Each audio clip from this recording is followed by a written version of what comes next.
ये राजनीति का किस्सा इतिहास के उस काले इतिहास को दोहराता है जब लाल कृष्ण आडवाणी की निकाली राम रथ यात्रा को रोकना लालू यादव को भारी पड़ गया। जी हाँ, उस वक्त की बीपी सिंह सरकार को भी इसी कारण गिरना पड़ा था। आपको बता दें, बीजेपी के दिग्गज नेता लाल कृष्ण आडवाणी की निकाली गई पहली राम रथ यात्रा को लालू यादव ने बिहार के समस्तीपुर में रोक दिया था और उनको गिरफ्तार करवा लिया था। बता दें कि बीजेपी के पूर्व राष्ट्रीय अध्यक्ष लाल कृष्ण आडवाणी ने साल 1990 में अयोध्या में भव्य राम मंदिर निर्माण को लेकर एक संकल्प लेकर गुजरात के सोमनाथ से अयोध्या के लिए 25 सितंबर 1990 को रथ यात्रा की शुरुआत की थी।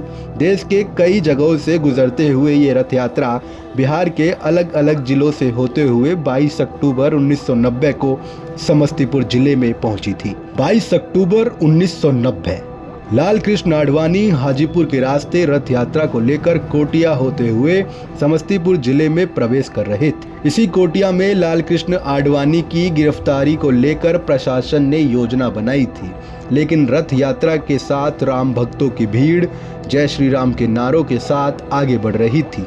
जगह जगह लोग रथ पर फूलों की बरसात कर रहे थे, वहीं आरती भी उतार रहे थे।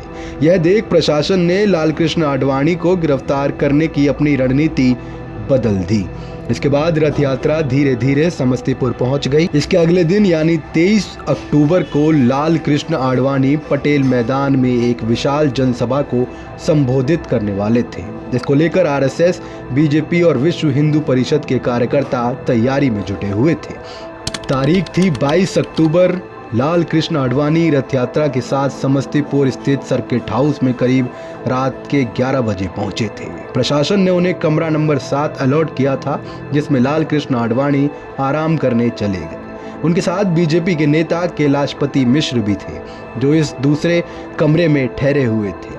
लाल कृष्ण आडवाणी के समस्तीपुर पहुंचते ही पूरे जिले को प्रशासन ने हाई अलर्ट कर दिया था। चप्पे चप्पे पर पुलिस की तैनाती की गई थी। रात अधिक होने के बाद आरएसएस, बीजेपी और विश्व हिंदू परिषद के कार्यकर्ता भी सर्किट हाउस में चले गए थे। रात के अंधेरे में लाल कृष्ण आडवाणी की गिरफ्तारी के लिए लगाए गए तत्कालीन डीआईजी रामेश्वर उराम और ओडीएम आर.के. सिंह कमरा नंबर 7 में पहुंचे। दरवाजे को खटखटाते तो गहरी नींद में सो रहे आडवाणी की नींद टूट जाती। जब वह दरवाज़ा खोलते हैं तो दोनों अधिकारी उन्हें गिरफ्तार होने की जानकारी देते हैं। इस पर लाल कृष्ण आडवाणी हंसते हुए कहते हैं, विनाश काले विपरीत बुद्धि। 23 अक्टूबर की सुबह एक हेलीकॉप्टर पटेल मैदान में उतरा। उसके बाद लाल कृष्ण आडवाणी को काले रंग की एम्बेसडर में बिठाकर सर्किट हाउस से पटेल मैदान के लिए ले जाया गया। तब तक आडवाणी की गिरफ्तारी की खबर फैल गई थी।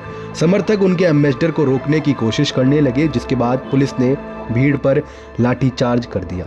फिर लाल कृष्ण आडवाणी को एम्बेसडर से पटेल मैदान ले जाया गया। चारों तरफ पुलिस तैनात थी।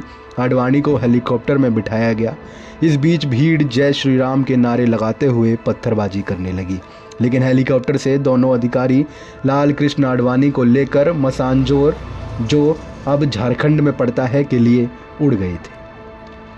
आपको बता दें, सोमनाथ से अयोध्या के लिए 25 सितंबर 1990 में रथ यात्रा निकाली लाल कृष्ण आडवाणी बिहार के गया जिले में प्रवेश करते हैं और बिहार के कई जिलों में रथ यात्रा लेकर घूमते हैं, लेकिन उनकी गिरफ्तारी नहीं होती है। लेकिन जब वे समस्तीपुर पहुंचते हैं तो क्यों उनकी गिरफ्तारी हो जाती है? वरिष्ठ पत्रकार शिवचंद्र झा की माने तो इंटेलिजेंस और प्रशासन के लोगों ने समस्तीपुर जिले को सामाजिक न्याय के रूप में सही और शांतिप्रिय जगह होने की जानकारी तत्कालीन मुख्यमंत्री लालू प्रसाद यादव को दी थी।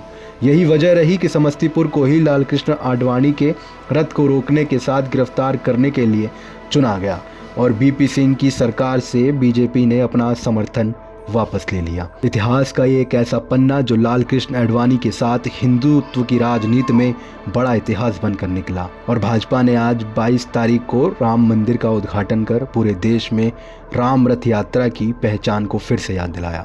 आपको ये राजनीति का इतिहास कैसा लगा? अपनी जानकारी हमारे कमेंट बॉक्स में ज़रूर दें। बाकी ऐसे ही तमाम राजनीति के अनदेखे किस्से सुनने के लिए दिल्ली दर्शक को फॉलो ज़रूर करें। नमस्कार।